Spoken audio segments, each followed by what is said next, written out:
और आज हमारे साथ बातचीत करने के लिए प्रणब कुंवर सिंह चैंपियन साहब मौजूद हैं, जो अंतर्राष्ट्रीय खिलाड़ी रहे हैं। हैवीवेट में उन्होंने लगातार लोगों को पटकनी दी है और 20 साल से कानपुर विधानसभा का प्रतिनिधित्व भी करते हैं। लगातार आप उन्हें वीडियोस में देखते होंगे, उनके तमाम वीडियोस भी वायरल होते हैं। और आज बेबाकी से बातचीत करेंगे प्रणब साहब से। सर, किस तरीके से आप देखते हैं? आप तो 20 साल से विधायक हैं, लेकिन आखिरकार जनता चैंपियन साहब को किस तरह से देखें? आप कुंवर भी हैं, चैंपियन भी है, कैसे आपको देखे? आपके बारे में जनता तमाम विचार बनाती होगी और इसीलिए आज हम आए हैं। आखिरकार कुंवर प्रणब सिंह चैंपियन हैं क्या? Thank you very much that you have come to meet me and I welcome you in Uttarakhand and my Landhaura house in Dehradun.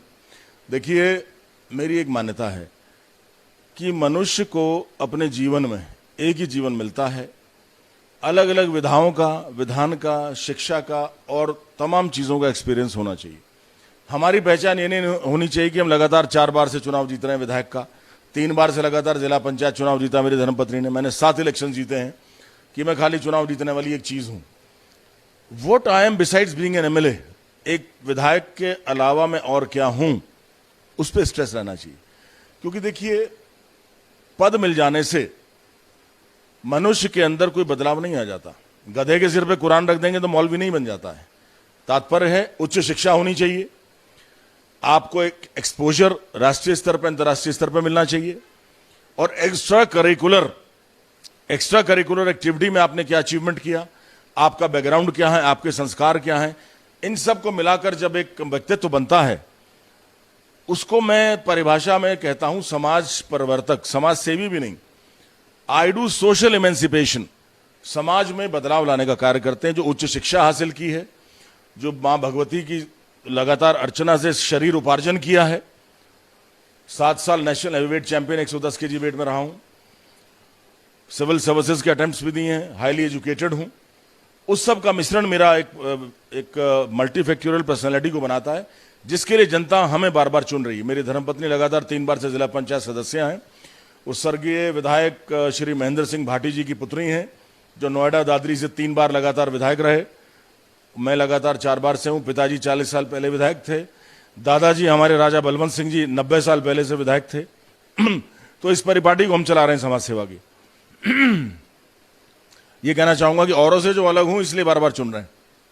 लेकिन आपकी छवि कई वीडियो के जरिए, कहीं वायरल करके ऐसी बनाई जा रही है कि आखिरकार प्रणब चैंपियन जो है बहुत गुस्से में रहने वाले हैं, वो हमेशा लोगों को धमकाने वाले हैं, उनके अंदर सॉफ्ट कॉर्नर है ही नहीं।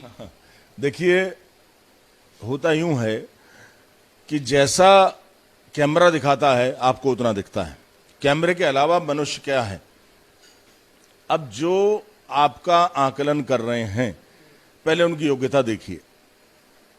बुरा मत मानिएगा, जो यहां तथाकथित पत्रकार रहे, वेल क्वालिफाइड नहीं थे, जर्नलिज्म के कोर्सेज उनके नहीं थे, उनको एक्सपीरियंस कुछ नहीं था, आए और हमसे उल्टे सीधे सवाल करने लगे। हम जो बात बोलते थे, बिकॉज मेरा हर विषय में एक अध्ययन है। मैं जूलॉजी फैकल्टी से हूं, लेकिन मुझे commerce, physics, mathematics, chemistry, botany, आपका geography, history, Indian, world, ancient, medieval, modern, हर चीज का अध्ययन है। और जो मैंने पढ़ा है अब से 40 साल से लेकर के 30 साल पहले तक, वो सब मुझे याद भी है। तो उस तरह का कोई पत्रकार नहीं मिला जो हमारी योग्यताओं को परख सकता। बाहरी तौर पर कि भाई हथियार लेके चलते हैं, गाड़ियां लेके चलते हैं, भैया ये तो ट्रेंड है। उत्तराखंड में नया हो सकता है, और प्रदेशों में तो बहुत पुराना ट्रेंड है। राज परिवार से हूं, 3-3, 4-4 गाड़ियां चलती हैं, 15-20 आदमी साथ चलते हैं, और हथियार कोई अवैध हथियार नहीं लेके चलते हैं। क्षत्रिय का तो गहना है हथियार लेके चलना। किसी का अगर हमने शोषण किया हो, अपराध किया हो, किसी का अपहरण किया हो, किसी की फिरौती ली हो, किसी की लड़की को उठवाया हो, किसी की जमीन कब्जाई हो, मुझे बता दीजिए। 20 साल से विधायक हूं। हां, कभी फायर करने का मुकदमा कर दिया, कभी कुछ कर दिया, वो अलग बात है, वो तो शौक की बात है। शूटिंग में भी हम रहे हैं। मेरा बेटा इंटरनेशनल शूटिंग चैंपियन है, वर्ल्ड चैंपियन का गोल्ड मेडल लाया था 2017 में, 2015 में ब्रॉन्ज मेडल लाया वर्ल्ड चैंपियनशिप में। तो ये तो राज परिवार की परिपाटी रही। आज राज परिवार नहीं है, 1951 से रियासतें खत्म हो गई, लेकिन हमारा कल्चर, हमारी संस्कृति तो है। किसी का नुकसान नहीं कर रहे हैं, अपनी तरह आत्मसम्मान से जीते हैं। लेकिन कई लोग ईर्ष्यावश उसको बाहुबली का नाम दे देते हैं, पता नहीं क्या क्या नाम दे देते हैं। मैं पूछता हूं बाहुबली की परिभाषा तो दीजिए। बाहुबली हूं तो शारीरिक क्षमता के हिसाब से, बाहु में बल है, 55 साढ़े 55 साल का हूं, 26 साल का लड़का पंजा नहीं लड़ा सकता मेरे से, और 4 बार से विधायक हूं। विधायक बनने के बाद इंसान की फिजिकल फिटनेस खत्म हो जाती है, क्योंकि मेरा मानना है कि जनता के प्रति समर्पण हो जाता है। मैं खुद दिन में 16 घंटे काम करता हूं, रात को 2 बजे के बाद सोता हूं, 12 बजे के बाद मेरा पढ़ने लिखने का टाइम होता है, सुबह व्यायाम का टाइम 1 से 1.5 घंटा मेरा है। तो मेरी कार्यशैली बिल्कुल अलग है, लेकिन मुझे पहचान नहीं पाते। मिसाल देता हूं, 5 अंधे लोग हाथी को देख रहे थे। जिसने सूंड को पकड़ा उसने कहा हाथी तो भैया एक पाइप जैसा, जिसने पैर पकड़ा हाथी खंबे जैसा, जिसने कान पकड़े उसने कहा हाथी छाछ जैसा, जिसने पूंछ पकड़ी हाथी तो झाड़ू जैसा, जिसने हाथी का धड़ पकड़ा के ये तो गेंडे जैसा। हाथी तो हाथी है। तो that is what I mean to say, interpretation नहीं कर पाए, जिसका जो मना है उसने लिख दिया। लेकिन चैंपियन तो चैंपियन ही है, उसको समझने के लिए भी थोड़ा समझ चाहिए। चैंपियन साहब, अब चुनाव भी आ गए हैं और यहां तो कोई चैंपियन हो या कोई जमीन से जुड़ा आदमी हो, यहां तो जनता सबको एक तराजू में तोलती है। इस बार आप अपनी विधानसभा बदल रहे हैं, ऐसी खबरें आ रही हैं। वहां पर आप जो देवयानी जी हैं उनको लड़ाने के बारे में सोच रहे हैं। चैंपियन मेरा नाम नहीं है, ये टाइटल है, ये आपको बता दूं। ये बात मुझसे आदरणीय राष्ट्रपति महोदया ने पूछी थी, श्रीमती प्रतिभा पाटिल जी ने। हर एक्सीलेंसी से मैं मिलने गया था, तो उन्होंने पूछा आप चैंपियन क्यों लिखते हैं।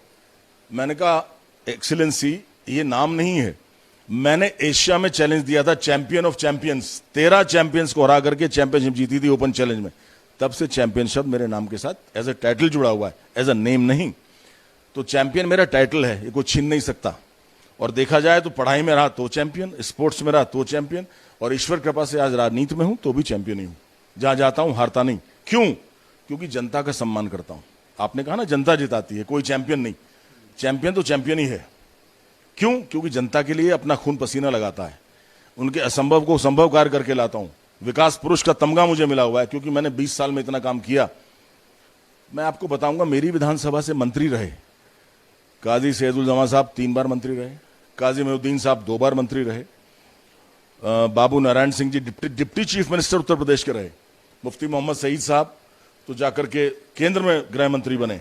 लेकिन उस विधानसभा में किसी ने कोई काम नहीं कराया।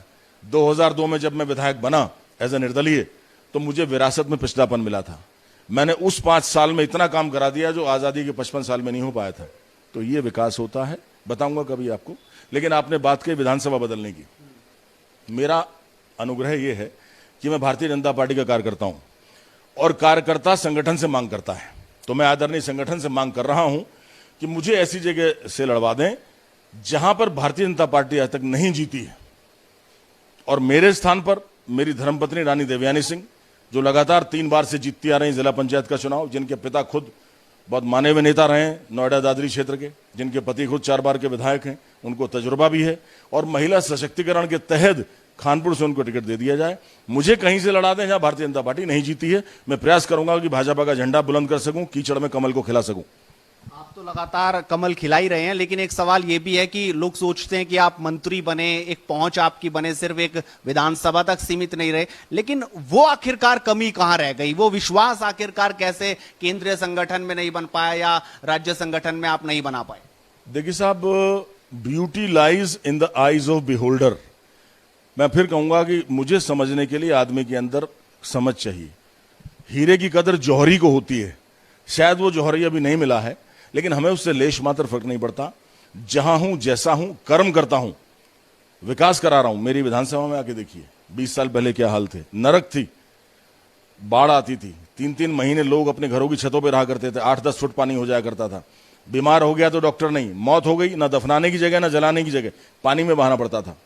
उसके बाद कोई जानवर मर गया, उसको हटाने की जगह नहीं, फसलें बर्बाद होती थी, ट्रैक्टरों में कृषि उपकरणों में जंग लग जाता था, साल में 1 फसली जमीन थी। मैं विधायक बना जो मंत्री और उप मुख्यमंत्री नहीं कर पाए। तटबंध बनवाए, बांध बनवाए, नाले खाले खुदवाए, सड़कें बनवाई, 1 साल में 30 स्कूल खुलवाए, 1 साल में 31 गांव में बिजली ले गया, हॉस्पिटल खुलवाए, बिजली घर खुलवाए, पुलिस थाने खुलवाए, भारत सरकार से संघर्ष करके रेलवे ओवरब्रिज बनवाया। विधायक अपने सरकार तक संघर्ष करता है, प्रदेश तक, मैं भारत सरकार तक गया। और दीगर विधानसभाओं में, लालढांग विधानसभा थी, भोगपुर से बालावाली का 22 किलोमीटर का बांध स्वीकृत करवाया 24 करोड़ की लागत का। लक्सर में रेलवे ओवरब्रिज 6 साल के संघर्ष के बाद रेल मंत्रालय से स्वीकृत कराया 26 करोड़ का। लंढौरा विधानसभा थी उस समय, मैं लक्सर से विधायक हुआ करता था, नवोदय विद्यालय खुलवाया लंढौरा विधानसभा में, जिला दूध संघ का प्लांट खुलवाया, बिरला टायर की फैक्ट्री जिसमें 6000 बेरोजगारों को रोजगार मिला। इसीलिए वोट मिलता है, इसलिए लोग मानते हैं। मंत्री बनना ना बनना अलग बात है, वो मेरी जनता का सम्मान है, कुंवर प्रणव सिंह का नहीं, क्योंकि कुंवर प्रणव सिंह विधायक है तो जनता की वजह से, मंत्री बनेगा तो जनता मंत्री बनेगी। मैं तो सेवक था, मुख्य सेवक हूं और मुख्य सेवक बना रहूंगा, मंत्री पद से फर्क नहीं पड़ता। इतना जरूर है, जनता की आकांक्षा है कि 7 चुनाव जिता दिए, प्रदेश सरकार मंत्री नहीं बना रही है, ना कांग्रेस ने बनाया ना बीजेपी ने। इसकी वजह क्या है? मुझे इससे फर्क नहीं पड़ता, जनता का जरूर है कि उनका सम्मान बढ़ता। एक और आखिरी सवाल की, बहुत मुख्यमंत्री लगातार बदलते रहे उत्तराखंड में, अब धामी जी के नेतृत्व में आप 2022 चुनाव में जा रहे हैं, कौन से मुद्दे इस बार जनता के बीच ले जा रहे हैं? देखिए, पुष्कर सिंह धामी एक युवा, उच्च शिक्षित और जिन्हें बाहर का बहुत ही एक्सपोजर है, लखनऊ यूनिवर्सिटी का प्रेसिडेंट रहना मजाक बात नहीं, हमारे उत्तराखंड का सम्मान उन्होंने वहां बढ़ाया। और जिस तरह से वो मिल रहे हैं, रात के 10-10, 11-11 बजे तक लोगों से मिलते हैं, कभी भी धैर्य नहीं खोते, हर समस्या का श्रवण करते हैं। कल मैं ग्राम विकास विभाग की मीटिंग में था, आदरणीय मातृशक्ति की बैठक थी, पूरे प्रदेश की महिलाओं का जो स्वयं सहायता समूह है उनका जो आर्थिक उनको योगदान सरकार दे रही है, उस विषय में थी। कितनी सदाशयता से धामी जी बात कर रहे हैं। मैं तो देखिए पिछले 21 साल से उनका मित्र हूं, जब वो आए थे, आज वो मुख्यमंत्री बने हैं, उनको साधुवाद है। और उत्तराखंड उनके नेतृत्व में 1 महीने में बहुत काम कर चुका है। भारतीय जनता पार्टी का मजबूत चेहरा है 2022 के लिए, और हमें पूरी उम्मीद है जिस तरह से विकास को लेकर के, बाहरी प्रदेशों से संबंध को लेकर के, डिप्लोमेसी को लेकर के और बेकाबू ब्यूरोक्रेसी को काबू करने से लेकर के, सबसे अहम बात यहां थी जो पूर्व दोनों मुख्यमंत्री जी नहीं कर पाए थे, हमारे सम्मानित रावत जी दोनों, वो धामी जी ने किया है। आपने देखा आईएएस का ट्रांसफर हुए, आज आईपीएस के होने जा रहे हैं, पीसीएस के हुए हैं, क्योंकि यहां की जनता त्रस्त थी, यहां के नेता त्रस्त थे, अधिकारी बात नहीं सुनते थे। दुर्भाग्य था कि भारतवर्ष में लोकतंत्र है और जनप्रतिनिधि को सर्वोच्च माना गया, जनता से चुना हुआ, जनता की आवाज, लेकिन अधिकारी उस आवाज को दबाते थे। आज पुष्कर सिंह धामी के नेतृत्व में अधिकारी लोक सेवक के रूप में काम कर रहे हैं, राजा बन के नहीं कर रहे हैं, क्योंकि लोक सेवक हैं, हम भी लोक सेवक हैं। परस्पर सम्मान अधिकारी का, जनप्रतिनिधि का होना चाहिए और उत्तराखंड में वो हो रहा है। इसीलिए हम उम्मीद कर रहे हैं कि 2022 में भारतीय जनता पार्टी दोबारा सरकार बनाएगी धामी जी के नेतृत्व में। चलिए, बहुत धन्यवाद कुंवर प्रणव सिंह चैंपियन, जिन्होंने बड़ी बेबाकी से अपनी राय रखी कि आखिरकार वो किस तरीके से देखते हैं 2022 चुनाव को, और उनकी जो छवि है उनको कौन लोग खराब करने की कोशिश करते हैं, ये भी उन्होंने बताया।